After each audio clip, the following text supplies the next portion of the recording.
Called Show, Click on the Show exclusive with JDF, Jason, David, and Frank. Welcome to DC and welcome to AwesomeCon. Thank you, man. I'm very excited about it. It's my first time here, and so I know it's going to be awesome. I mean, everyone said that before, but DC, Washington, so much love here, man. I'm very excited to meet the fans and you know, see how the Comic-Con's going.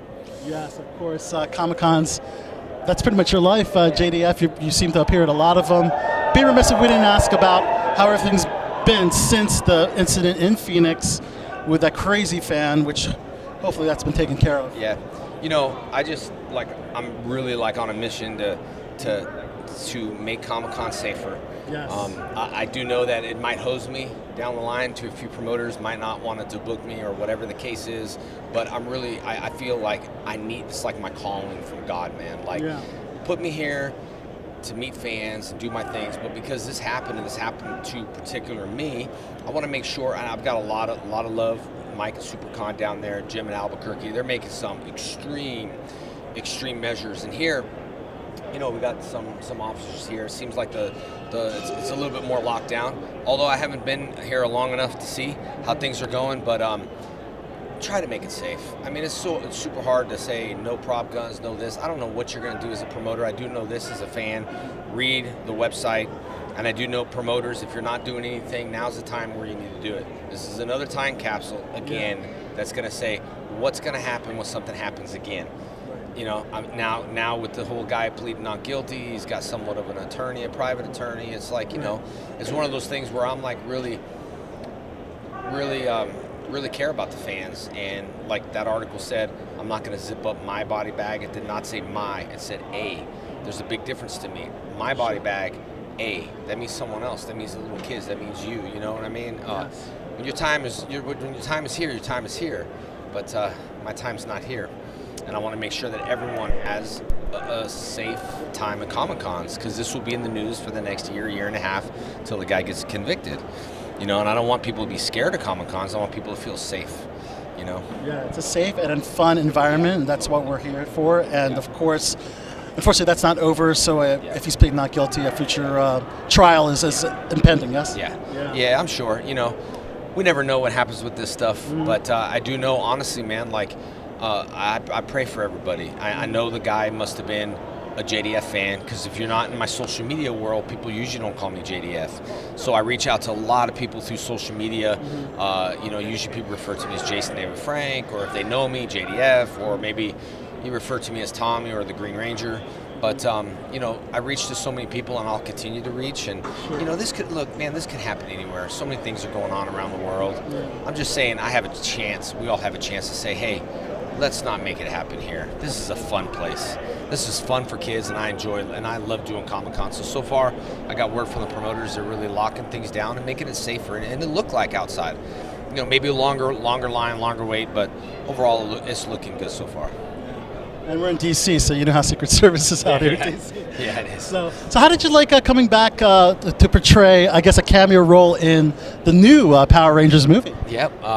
Well, we did the 2 cameos. Yeah, I had the long hair. I think people think I wore a wig. I didn't. I grew my hair out for a year and a half, and then I filmed it, and then I cut it and started filming Bloodshot. And then Bloodshot I'll film next week, so I can cut my hair again for that role. But it was interesting going back to $120 million film, whole new cast, being rebooted. But you know, Saban, it's a whole world out there with Saban Entertainment, and I'm kind of the brand ambassador. So I think there's going to be a lot of good things in store for Saban in the future. Have they talked about a sequel for that movie? You know, I can honestly say I don't know. Okay. Originally, people talked, and then I was told, you know, nothing again.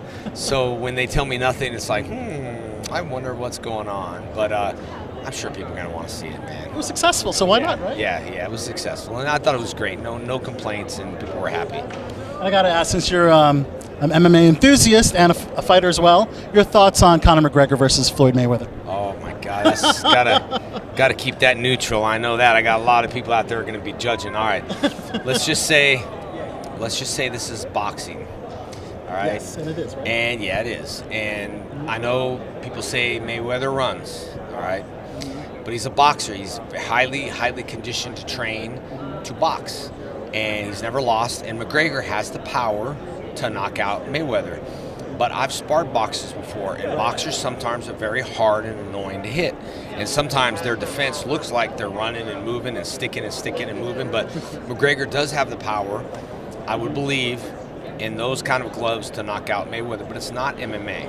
So, different kind of gloves. Different kinds of gloves, two same personalities, to be honest. McGregor, two very big egos. Yeah, McGregor, you got, the Mayweather flaunting money all the time. So, you got two people, and you have two very bruised egos with one of them that's going to happen. So I would love to see the fight. I'm just going to see how that person that lost handles his loss. Right. Are you going to handle it to say, well, I could have, I would have, or are you going to just suck it up and say, yeah, man, I lost? I think Floyd has nothing to lose. I mean, he's 49-0, correct? Yeah. And why not go 50-0 or I think have that one loss? I think it's his ego, man. I think it's right now. It's not about. I think it's about an ego. The battle between Mayweather and McGregor is something I wanted to get going. When I was going to fight CM Punk, everybody told me, lay off the media. It's not going to happen. I could have made that fight happen if I just kept the media. It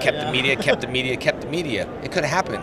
But that's what people don't understand. That's how fights work nowadays. You have to just stay on it, and then let the fans drive it. You know what I mean? So, but I'm just going to watch the fight open-minded. I will remind McGregor, sure, I know he's a boxer, but Mayweather's been around for a long time. And like you said, Mayweather's got nothing to lose except his ego, and you can't put a price on that. Yeah. And, McConnor too. I mean, I just want to watch the fight. I know. It's gonna be exciting. August 26th, that's all I want to do. And I want to see Connor in Game of Thrones. Yes, yeah. Now, you brought up CM Punk, so we definitely got to talk about it. Yeah. Obviously, CM Punk, 0-1. You're 1-0, right? Yeah. So I think that's the fight we need to see. Yeah. Your last professional fight was 2010? Yeah. Okay. Any reason why you haven't fought since? Yeah, because I did it the right way, like Punk should have done it. I did it the amateur way. Okay. Even though it doesn't show up on my pro record, I have about 7-8 fights. And I did it the way that respectful fighters should do it. Hey, I'm fighting amateur, and I'm going to work my way up from this crappy venue to a bigger venue and a bigger venue. Yeah, but we can get you here. I don't want to go there. I want to start amateur like everyone else. And that's kind of what I did, and then started the amateur and then went. And then I wasn't, the heavyweight wasn't really my, super heavyweight wasn't my division. And then this whole world, God just turned everything here. But at the same time, I still want to fight CM Punk. If he fights again, there would be no reason why he would not want to fight me. I mean, no reason at all. It would be better fandom base. Mickey Galls, I talk to him all the time. He's a 24-year-old upcoming fighter, a black belt in jiu-jitsu. It's like, come on, man. Like, CM, you're not that good to be fighting someone like that. Yeah. I could have told you from day one how that fight was going to end up. I'm still going to kick his butt, but it will still be a great fight because you have the fandom. You have both fandom bases.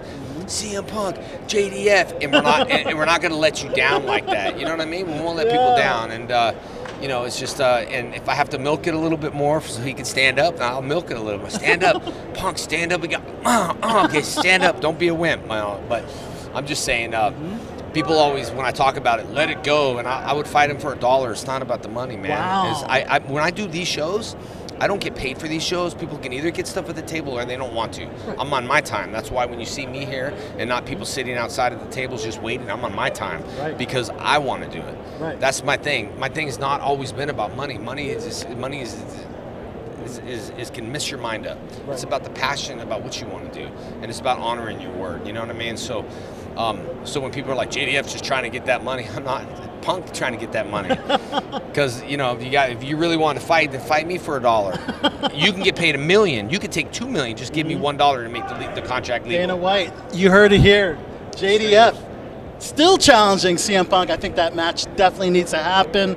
Obviously, CM Punk is probably not happy about his loss, so he needs another fight. So this is the perfect fight, guys. And real quick, Jason, before we end the interview, if you have any other projects to talk about.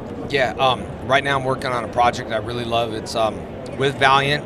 I play a character named Bloodshot. And, sweet. Yes, I've heard of Bloodshot. Yeah, it's a really good show.